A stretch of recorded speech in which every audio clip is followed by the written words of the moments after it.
मनुष्य का जन्म सिर्फ इसलिए हुआ है कि ये एक सीढ़ी है, ये एक माध्यम है, क्योंकि हमारे पास बुद्धि है, विवेक है उस चीज को जानने के लिए, उस रास्ते पे चलने के लिए। और जब हम उस रास्ते पे चल करके उस परम तत्व को प्राप्त कर लेते हैं तो हमारा इस संसार से बंधन छूट जाता है। यानी कि यहाँ तक है हमारे आध्यात्म की सोच, वो भी हमारे सनातनी आध्यात्मिक विज्ञान की सोच। देखिए, विज्ञान की ही दृष्टि से हम लोग बात करेंगे, हम ये अपने तरफ से नहीं कह रहे हैं। अमेरिकी वैज्ञानिक कार्ल लेस्ली के अनुसार उन्होंने खुद कहा है कि मनुष्य के पास अपार क्षमता है जिसका हम लोग कभी उपयोग करना जानते ही नहीं है। हम लोग केवल एक रूटीन वाइज जीवन जीते हैं यार। आज हम लोग चर्चा करते हैं कि आध्यात्म वर्सेस विज्ञान, जहां एक तरफ विज्ञान है और दूसरी तरफ आध्यात्म। देखिए, हो सकता है कि आपके नजर में ये मिथ्या हो कि जहां पर विज्ञान खत्म होता है वहीं से आध्यात्म शुरू होता है। चलो, हमने भी मान लिया कि मनुष्य के जीवन का जो विकास हुआ है वो डार्विनवाद के अनुसार ही हुआ है, यानी क्रमिक विकास के अनुसार हुआ है। लेकिन यहाँ पर सिर्फ और सिर्फ एक सोचने की बात आती है, जिसपे कभी क्या आपने विचार किया, आप मनुष्य ही क्यों बने? अरे, इस धरती पे विज्ञान कह रहा है इस पृथ्वी पर हमारा मनुष्य के रूप में ही जन्म क्यों हुआ? 87 लाख प्रकार के जीव जंतुओं की रचना हुई है। तो क्या ऐसा संभव नहीं हो सकता था कि चलो हम लोगों को मनुष्य न बना करके कोई कुत्ता, बिल्ली, हाथी, घोड़ा, बंदर, कीड़े मकोड़े, कुछ भी, कोई भी जीवन मिल सकता था, उन्हीं में से हम लोग एक रहते। मनुष्य क्यों बन गए?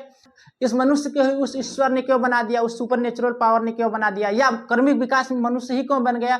ऐसा भी हो सकता था कि मनुष्य होता ही नहीं, और मनुष्य नहीं होता तो पृथ्वी और अच्छी होती, क्योंकि पृथ्वी के वातावरण को और पर्यावरण को सबसे ज्यादा नुकसान ये मनुष्य ही पहुंचाता है। और अगर ये मनुष्य धरती पे ना होता तो पृथ्वी आज और अच्छे से हंसती खेलती और हरी भरी रहती। और इसी तरह से अगर चलता रहा तो बहुत जल्द ही ये दुनिया मनुष्यों के रहने लायक रह ही नहीं जाएगी। और हम मनुष्य होने पे गर्व करते हैं, हमारे पास बुद्धि है, विवेक है, लेकिन कभी नहीं सोचा कि ये बुद्धि और ये विवेक हमें ईश्वर ने क्यों दिया है? क्या इस प्रकृति को नष्ट करने के लिए, या इस प्रकृति के साथ अपने आप को समरसता से चलने के लिए? कभी हमने विचार नहीं किया कि अगर उन 84 लाख जीवों में से, यानी विज्ञान की दृष्टि से उन 87 लाख जीवों में से अगर हमें मनुष्य का जीवन मिला है तो क्यों मिला है? हम लोग सिर्फ और सिर्फ जानवरों जैसा जिंदगी जीते हैं। अरे यार, अपना पेट तो जानवर भी भर लेते हैं, जो बिना किसी को नष्ट पहुंचाए हुए और प्रकृति के वातावरण को बिना डिस्टर्ब किए हुए।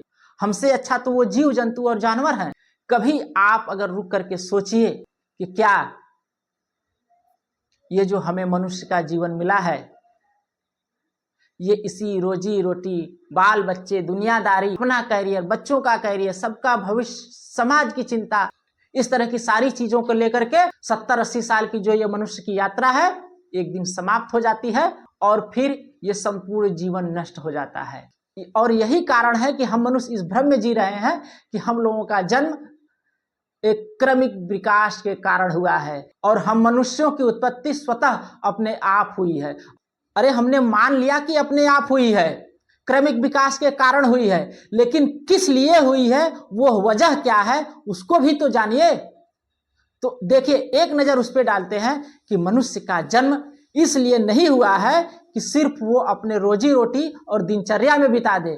मनुष्य का जन्म सिर्फ इसलिए हुआ है कि ये एक सीढ़ी है, ये एक माध्यम है, क्योंकि हमारे पास बुद्धि है, विवेक है उस चीज को जानने के लिए, उस रास्ते पे चलने के लिए। और जब हम उस रास्ते पे चल करके उस परम तत्व को प्राप्त कर लेते हैं तो हमारा इस संसार से बंधन छूट जाता है। यानी कि यहाँ तक है हमारे आध्यात्म की सोच, वो भी हमारे सनातनी आध्यात्मिक विज्ञान की सोच है।